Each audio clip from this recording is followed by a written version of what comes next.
A Plaguelands Media production. Hey everyone, this is Hugh from Plaguelands Media bringing you another book review, graphic novel review today, but a little bit different. So cheers for that.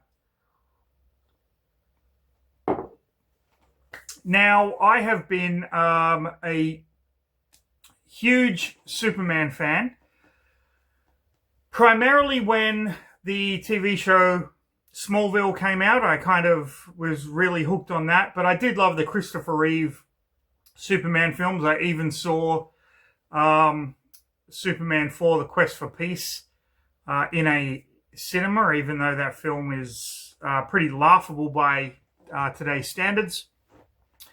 I did enjoy the more modern takes on Superman. The latest Superman film I thought was brilliant, even though it didn't get a lot of box office success, which actually shits me to tears because any movie that incorporates Crypto the Superdog needs to have some love. Now, Superman is a character that's been around like forever. I believe the first appearance was Action Comics #1 in 1938. I do have the DC Finest version that reprints a few of the early Superman stories. Looking forward to reading and reviewing that. But that is not what I'm talking about today. Superman has appeared in radio shows, early black and white serials. Of course, he had you had the Christopher Reeve films.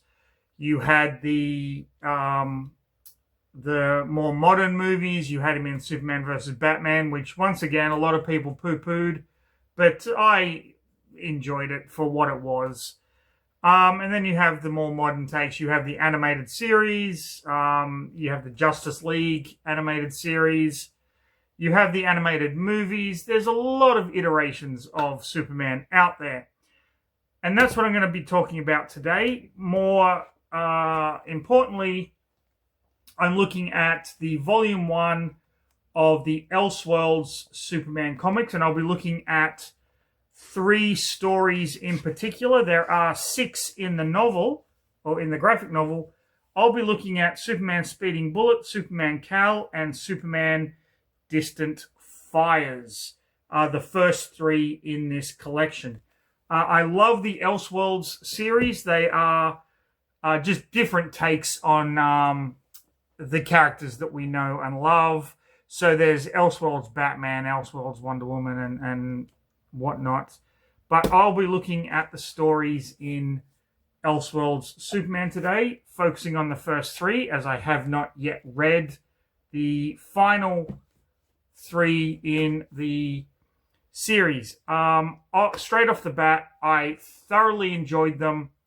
To give you a quick synopsis, if you don't want anything spoiled, Superman Speeding Bullets is what would happen if, instead of Ma and Pa Kent in Kansas finding Superman as a baby, he was actually found by Thomas and Martha Wayne.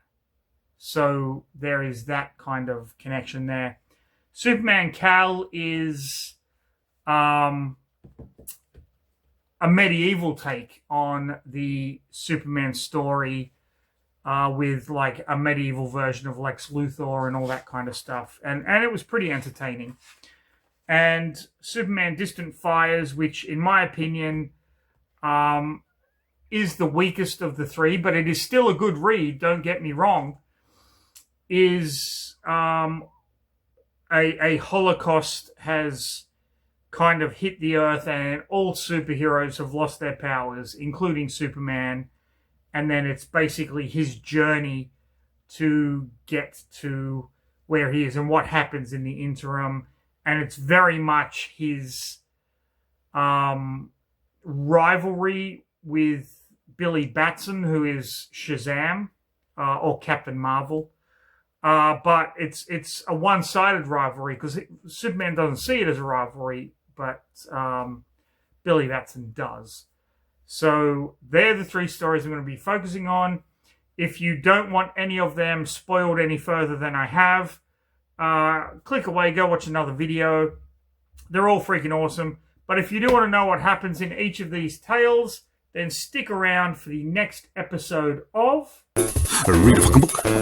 Read a fucking book. People. So this is volume 1 of Elseworlds Superman. The Elseworlds stories are a lot of fun. They're different takes on the heroes and sometimes the villains that we know and love. Fantastic cover here. So we dive straight in. We have our 3 stories that I'm talking about today, and then the 3 other stories that are contained within this graphic. So Superman Speeding Bullets by J.M. DeMatteis and Eduardo Barreto, I should say. So we get your basic Superman origin here, the destruction of Krypton, the rocket ship, which is then found by Thomas and Martha Wayne, who adopt him as their own. Then we get some backstory here, like Bruce's growing up. They of course name him Bruce. And we get all this kind of narration, this journal stuff. And then, of course, we all know the Batman origin story. They're leaving the cinema after watching Zorro. They go down an alley, and Thomas Wayne is shot, as is Martha Kent. Bruce is naturally traumatized, but in this case, that trauma brings out some rage. And of course, Superman has a heat vision, so he basically fries the gunman Joe Chill's face. And then we have the funeral, and Bruce kind of grows up. He's a recluse. He doesn't kind of go out of his mansion. He doesn't really understand why. He's never been hurt. He's never had any broken bones or anything like this.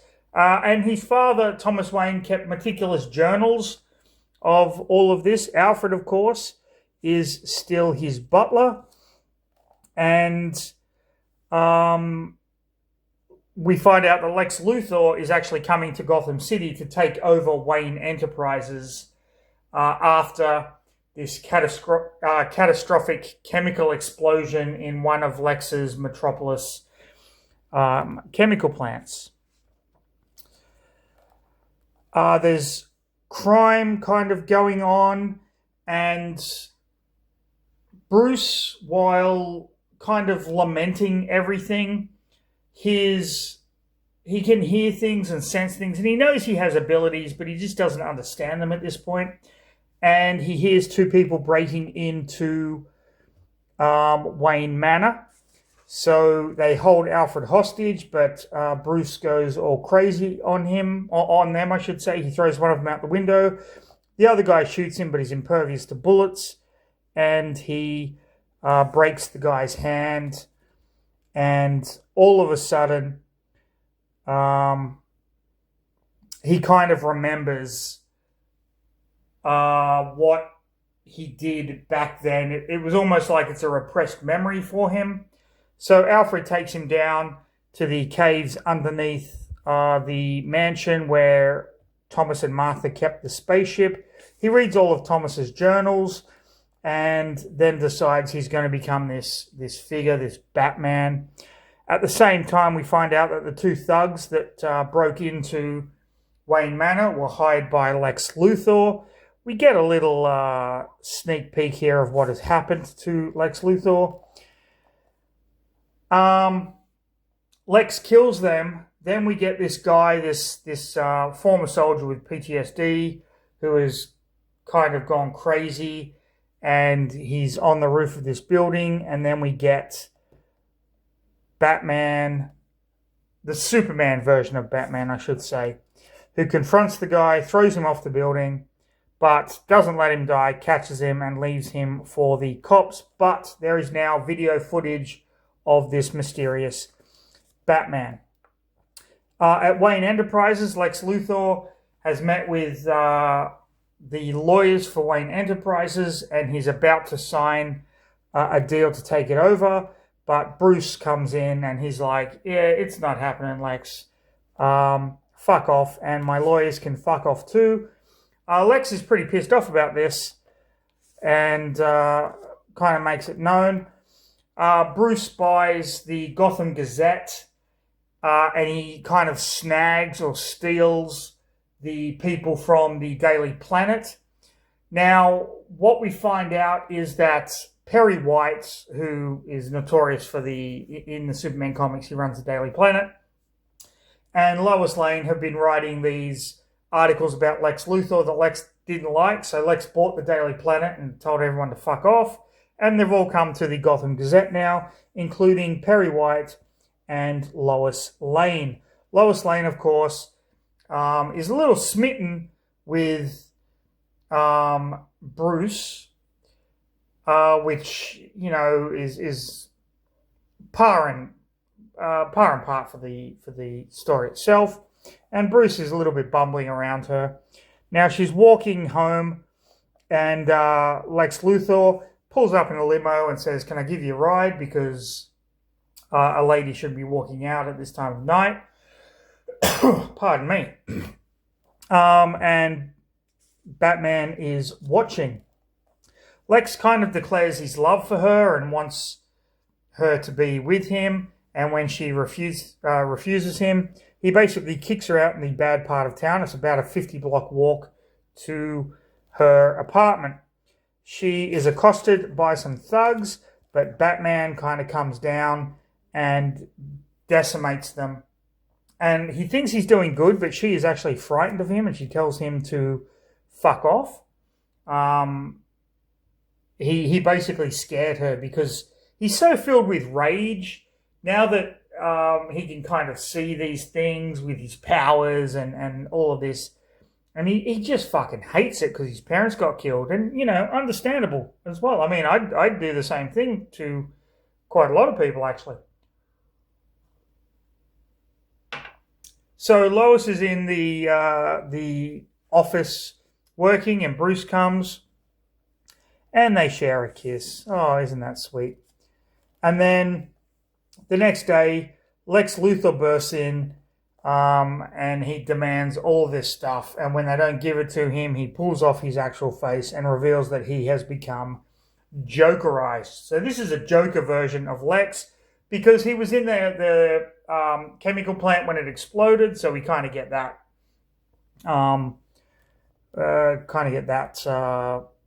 Joker story.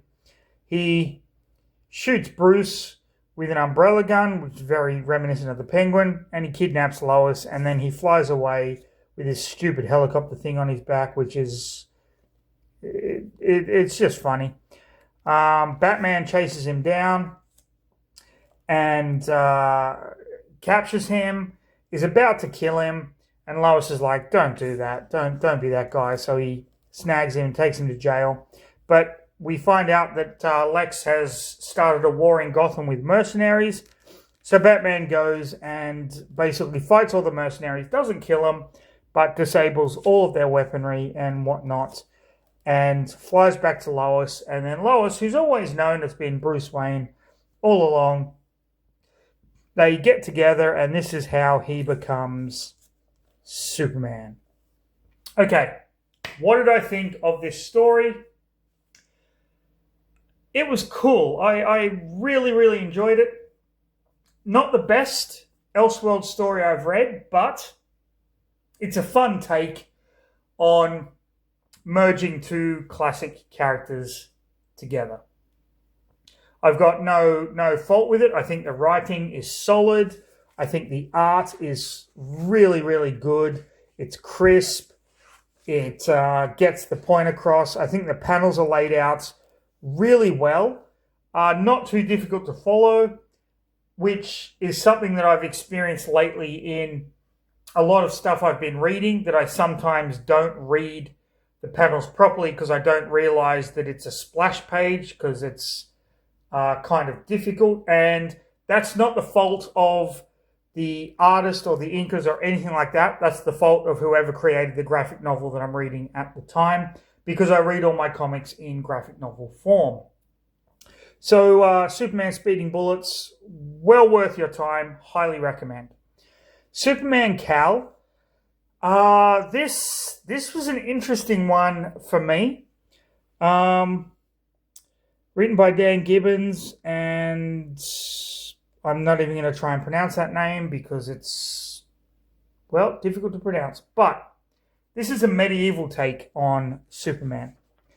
So we have the same thing, the planet Krypton exploding, and the rocket ship is sent to Earth where it crashes, but it's found by some peasants. The mother, who hasn't been able to give birth, even though it's stated in the dialogue that she's been going to see this woman who gives her potions and whatnot, she immediately takes to the child. The husband, of course, thinks it's witchcraft.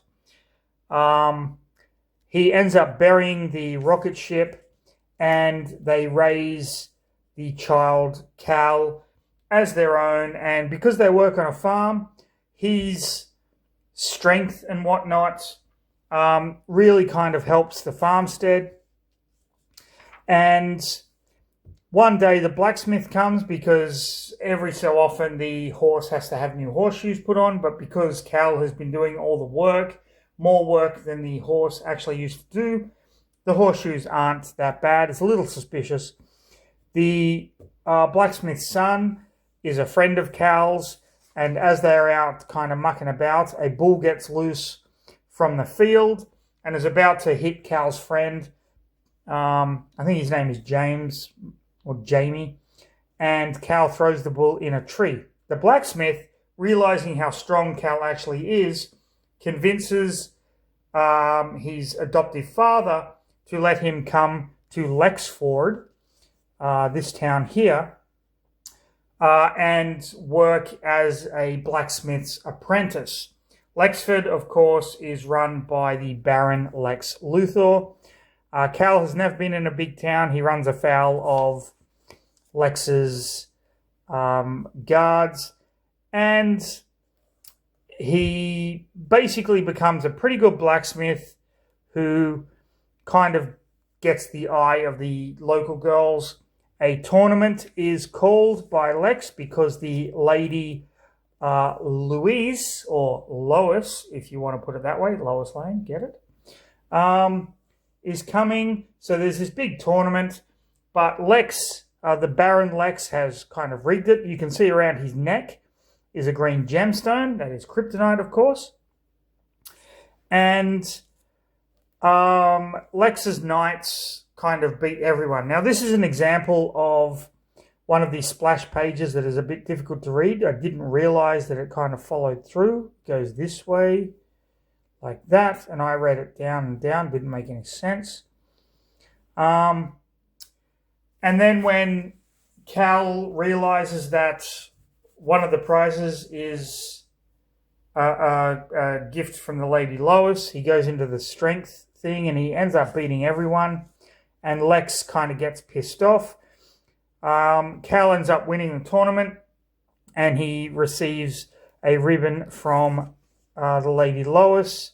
And you can see there that they're kind of falling in love a little bit. Lex comes over, and because he has the kryptonite, Cal starts to feel weak, and Lex kind of mocks him.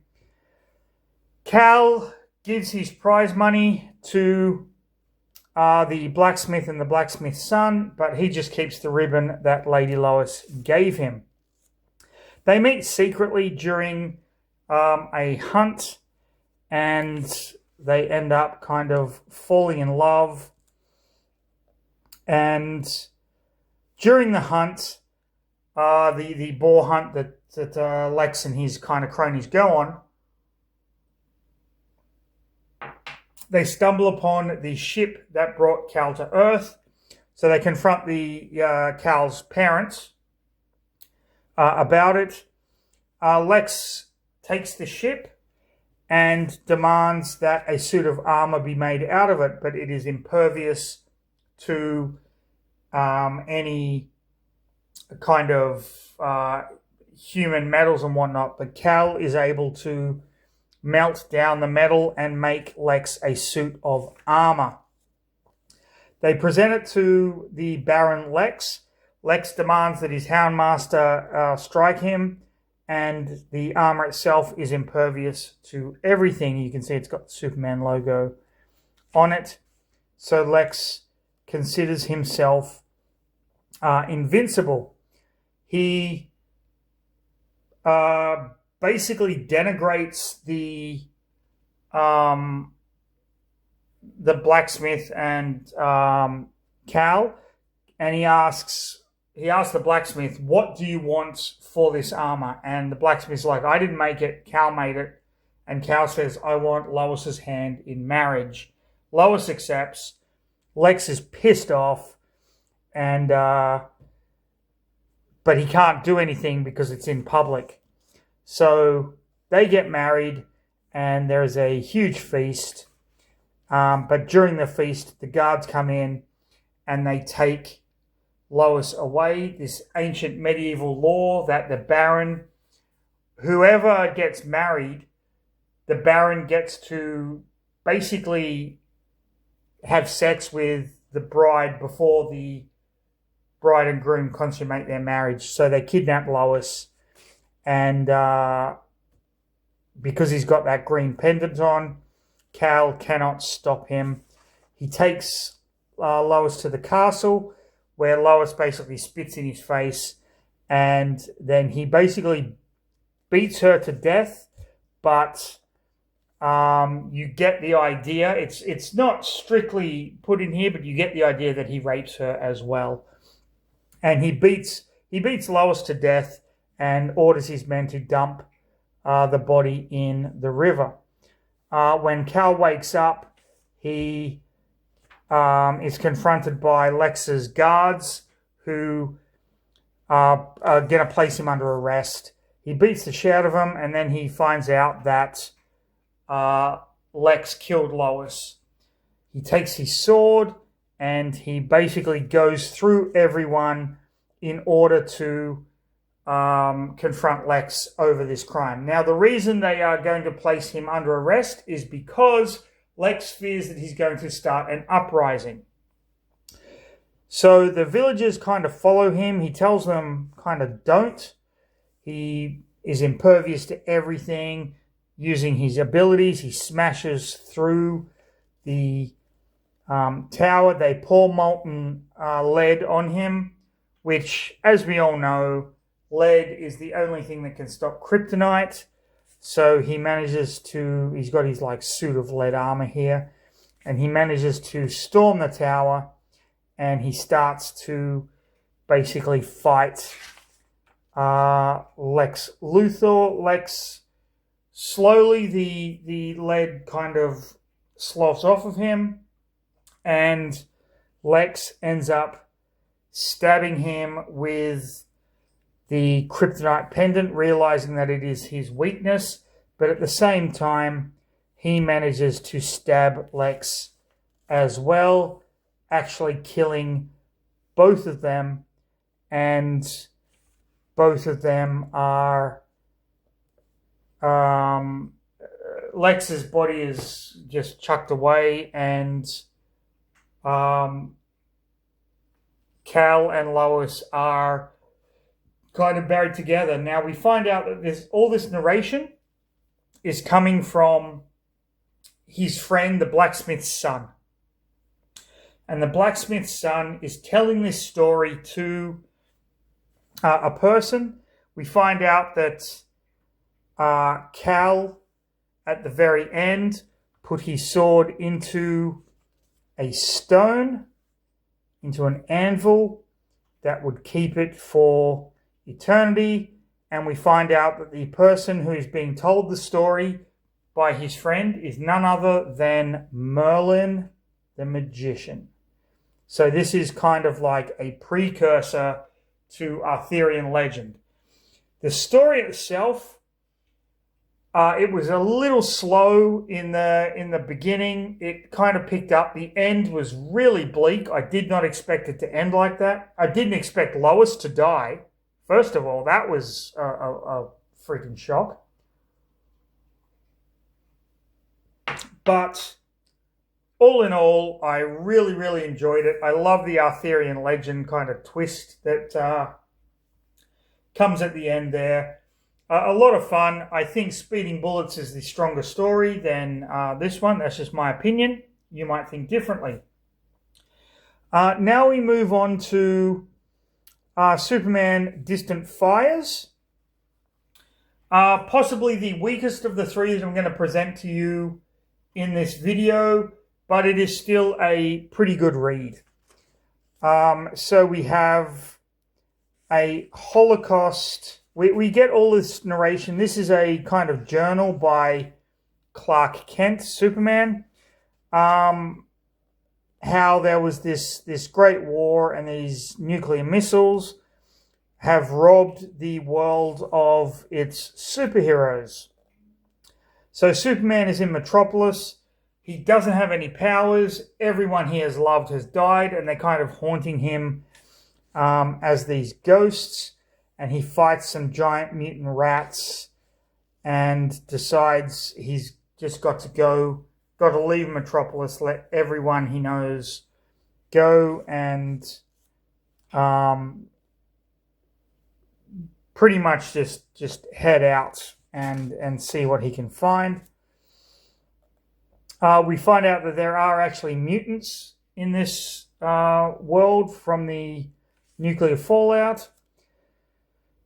He ends up just traveling. He captures a giant cat, which he uses as a mount, and heads off. When he gets to the wilderness, he is attacked by Diana Prince, aka Wonder Woman, who recognizes him and is like, "You've got to come. Some of us have survived. You've got to come." So they take the cat and they head on to this kind of civilization they call Champion. And we get to see like Wally West here, who is, or is it Barry Allen? One of the Flashes, but he's lost a leg, so he can't run anymore. And Martian Manhunter has become like the leader of this city by vote. But we find out that Billy Batson is here as well. Billy Batson is the character Shazam, or Captain Marvel, depending on which iteration you want. And he is kind of giving Clark the side eye, doesn't like that he's here. We find out through the course of things that not only does Clark have this anxiety because he keeps seeing the ghosts of people that he was friends with, that he loved and whatnot, we kind of find out as well that Billy Batson had a relationship with Wonder Woman, and that's why he's so pissed off, because Superman was always number one and he was always number two. And with Superman here, Wonder Woman has kind of taken a shine to him, and they indeed get into a relationship together.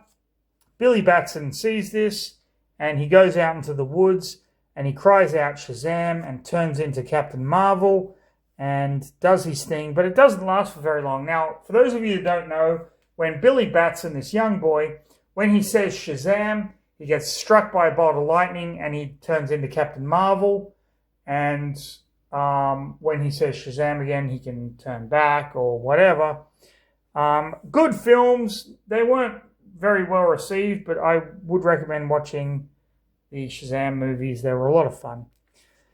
And everything prospers. Billy Batson gets pissed off and ends up leaving.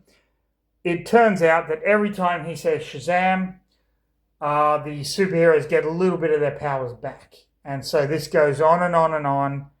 And eventually they are basically where they want to be. But Clark realizes that every time he does this, the Earth fights back. And so the Earth, every time Billy Batson says Shazam becomes Captain Marvel, the Earth is getting destroyed a little bit more. Captain Marvel ends up taking a group of superheroes to make their own kind of city. So we have these two cities forming, and we have mutants as well. and